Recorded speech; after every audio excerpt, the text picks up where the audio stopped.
ఎవరెన్ని ఒత్తిడి పెట్టినా చాకచక్యంగా తెలివిగా వ్యూహాత్మకంగా సీమాంధ్రుల ఎత్తుగడల కంటే ఎక్కువ కూడా వ్యూహాత్మకంగా తెలంగాణ సాధనలో క్రియాశీలకంగా పనిచేసినటువంటి డాక్టర్ వివేకన్న గారు వారు కూడా ఎప్పుడు కూడా కాక వారసత్వంలో ఆ లెగసీలో కార్యక్రమాలు కావచ్చు అనేకమైనటువంటి పేద వర్గాలకు న్యాయం చేయాలి.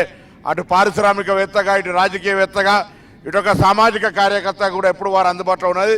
ఇవాళ పార్లమెంటు స్థాయి యొక్క క్రీడా పోటీలను నిర్వహించి మరి ఈరోజు చివరి మ్యాచ్ హైదరాబాద్లో నిర్వహించి గొప్పగా మేము ఎక్కడికి వెళ్ళినా చెప్తాం గర్వంగా రాజకీయాల్లో క్షేత్ర స్థాయి నుంచి ఒక మామూలు వ్యవసాయ కుటుంబం నుంచి ఇక్కడ హెచ్చరిస్తున్నామంటే పెద్దలు వెంకటస్వామి గారు కావచ్చు, చొక్కారావు గారు కావచ్చు, సత్యనారాయణరావు గారు మా జిల్లా ఉద్దండులైన వీళ్ళ దగ్గర రాజకీయం నేర్చుకున్నా మాకు రాజకీయం నేర్పినరు.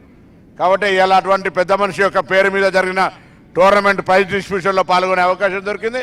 సంతోషపడుతూ మరి వంశీ గారికి ధన్యవాదాలు.